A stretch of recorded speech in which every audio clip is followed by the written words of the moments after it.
John McClellan here, ATX Hot Sauce, atxhotsauce.com. Don't forget to subscribe below if you like these videos. Well, our last video, we talked about the Texas Big Yellows. They're made by my buddy down in Wimberley, Ron, Hill Country Hot Peppers. Check it out on Instagram, Hill Country Hot Peppers. He has fused together two amazing peppers, Carolina Reaper, and a Scotch bonnet. And it's this big, large, lumpy, ugly, beautiful yellow pepper, and we've made a fermentation with it. So check out our part 1 video if you want to see how to make this fermentation. Today, we're actually making the sauce, and all we're going to need, a little bit of white vinegar, not much, because we did fermentation, right? A little bit of xanthan gum, so it doesn't break apart. So let's go through this. First thing we want to do, get a good sized bucket. We're going to dump both of these fermentations in here. On a fermentation this small, I usually do big 5 and 6 gallon batches. We wouldn't add all the brine to it. But on these 1 gallon fermentations, we're going to add all the brine and the peppers all at once into there. So if I remember right, these are pretty hot when I was chopping them up, and I was having a few breathing issues. So we're going to stand back a little bit as we open this up, but I am going to give it a quick smell. That smells absolutely perfect. Even though it smells perfect though, one thing I want to do, I want to give it the pH test. So let's do that. All right, let's test the pH. One more thing though, I've talked about this a lot. I've got my blue book of recipes here, all the batches and stuff I've done with this book. And on this book, I'm on number 203 and 204, I believe. Yep, 202 and 203. So what are we gonna do here? We wanna see what's actually in this. So I've got 1 teaspoonful of turmeric, the Hill Country Hot Peppers, we got their big Texas big yellows. We got a yellow onion, 1 pineapple, 1 yellow bell pepper, and I've added some ginger to it also. So make sure you have your book, because after a month or so, you're not going to remember what you put in your ferments, right? So one of the other things you want to do is be very careful, is you want to check your pH levels on it, right? You want something that's fairly acidic, down in the mid-3s would be my advice. We're going to check and see what this is. That gives it great acidity without adding too much vinegar, and shelf stability, which is even more important. So let's check this out. 3.2. Absolutely got to love it. 3.2 on that one. Let's make sure we check the other one too. Going to give it a smell test first. Ooh, that smells fantastic. Test that one out. 3.2 also. Fantastic. Wouldn't have expected any less.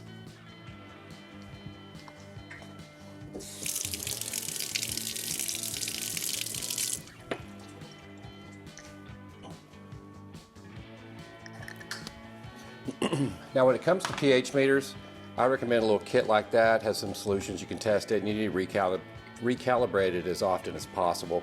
It does start to lose it. One of the other things you really want to do is make sure you don't let that tip dry out. That's very important. In fact, there's a storage solution that you can use that goes in there for pH meters. I love this pH meter. It's been lasting me for a long time. Check it out online. This is not a paid endorsement, but I've gone through like 6 or 7 of them. This seems to be the best one out there. All right, we know the pH level's good. We checked our book out. Next, let's get it all dumped in, all right?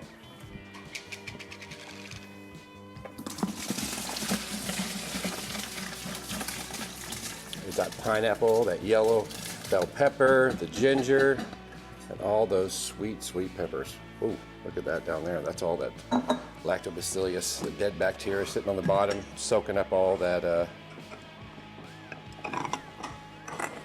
my little weight I was using. That dumped in.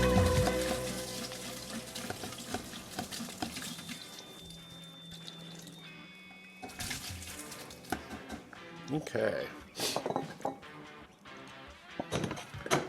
Now let's get to blending this thing up. Before we put anything else in, we're going to blend it up a little bit. All right, let's check it out. The Immersion Blender 2000. No, I don't know what version this is, but it's a great one. It works really, really well.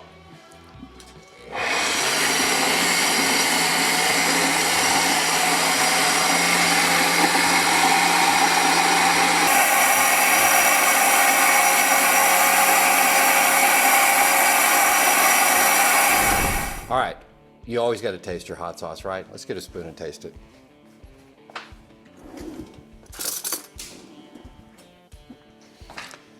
After the way this has been wreaking havoc on my sinuses and throat, I'm a little nervous to taste it, but I bet it's going to be really good.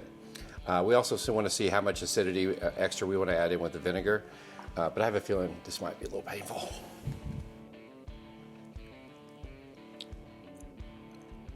Oh my God, that is good.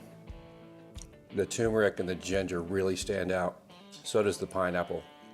And those peppers have an amazing, amazing flavor to them. Wow. And they're a little bit hot. I'll be honest with you, they're a little bit spicy. That's okay. I think we do need to add a little bit more, a little vinegar to it. I have 2 cups here. I think I'm gonna add about a cup of vinegar to it.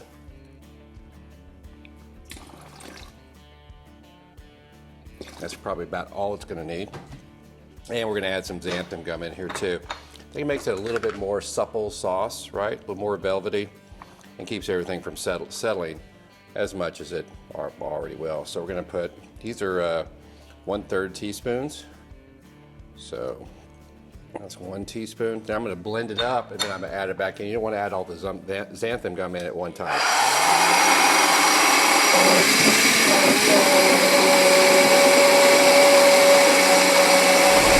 That looks perfect. Now, what are we gonna do? We gotta put it through the blender and get it pasteurized, right? Here's the thing. This fermentation's only been going for about 30 days.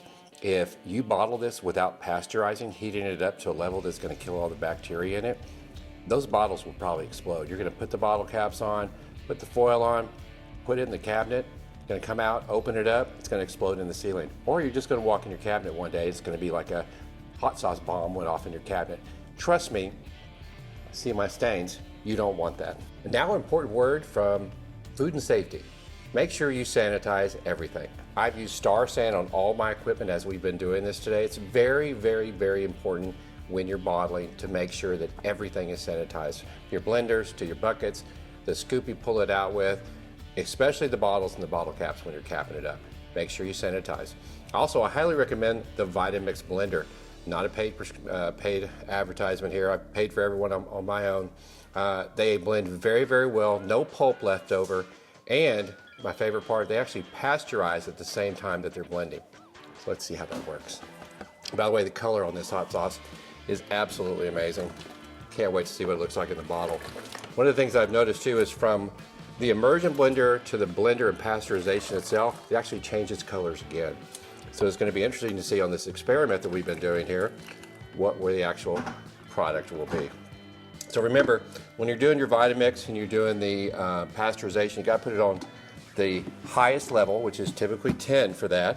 Always start at a low level, then go back up, hit it on 10. It's going to take about 7-8 minutes to do this, right? Totally worth it though. That way you can skip the whole part on the stove and cooking it. You want to get the pasteurization temperature on something like this to about 165 degrees for about 4 or 5 seconds. That's going to do everything you need it to do. Let's get to blending.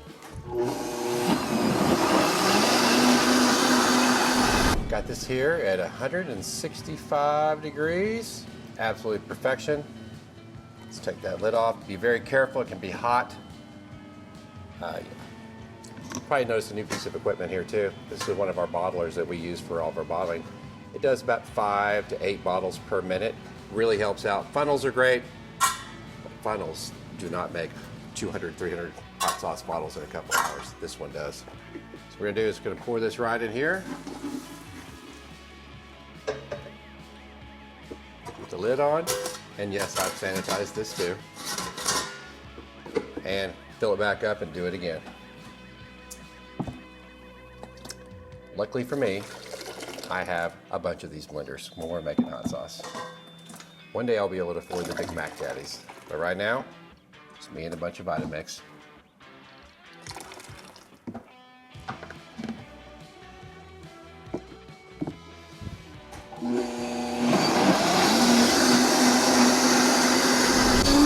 All right, we're done blending. Gonna dump it into our bottler right here. We've heated it up to 165. Pasteurizes, blends everything, no pulp left over.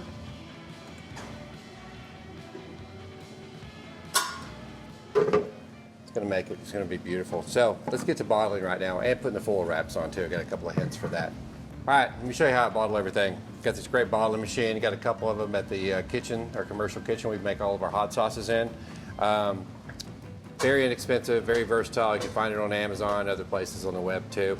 I recommend it. Funnels, like I said, are great, but they just don't do it for me. So let's bottle this. We have sanitized everything with Star San and water. Got that going. We got our lids and our caps right here. So let's get to bottling. Hope you can see the color of that. It's absolutely gorgeous.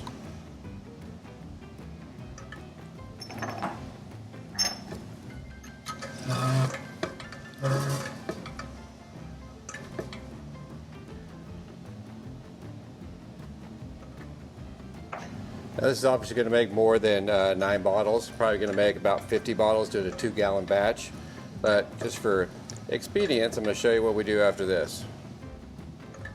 Okay, first of all, we get the little orifice, put it on, then cap it up. Here's another very important tip too. Make sure when you put it in the box, put it upside down. Helps to seal. The top of these caps here, see these little white caps? They'll expand when the heat and the liquid get to them and creates a better seal for you.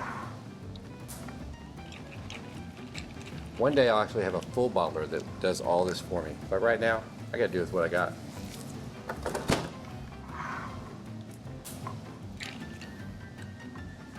Another thing is make sure when you're filling your liquid, make sure you fill it all the way to the top.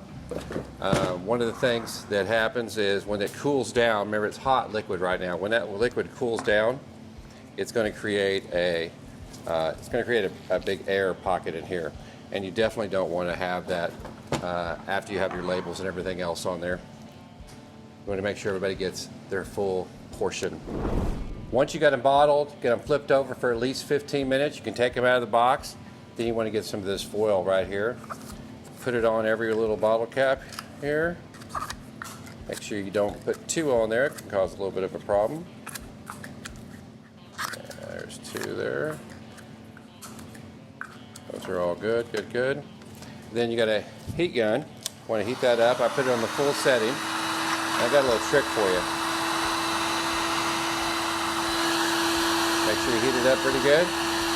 Flip it upside down and turn it. Gives you a perfect little cap on there. Flip it upside down and turn it.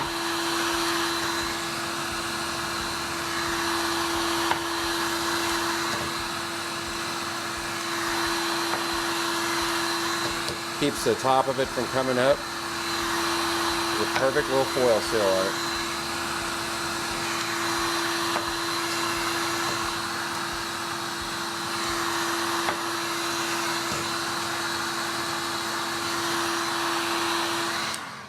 Alright, now what do you got? A great hot sauce, bottled just right, sanitized, great flavors in it. Here's the thing, I don't have a name for this. This was our big experiment, right? Texas Big Yellows in there, made in Wimberley, Texas, for my buddy Ron at Hill Country Hot Peppers. Never made a sauce like this. I'm not sure what to call it. It's got Texas Big Yellows in it. It's got pineapple. It's got ginger. It's got a little turmeric in it. Got a little onion in it. I don't know what to name it. What should we name it? I'm gonna let you decide. Post down below. Let me know what you think this should be named, and the one we pick will get a free gift box with 4 of our hot sauces in it. Hey guys, thanks for watching ATX Hot Sauce, atxhotsauce.com if you want to buy some of our products. Subscribe below if you want to see some more of our videos. Thanks.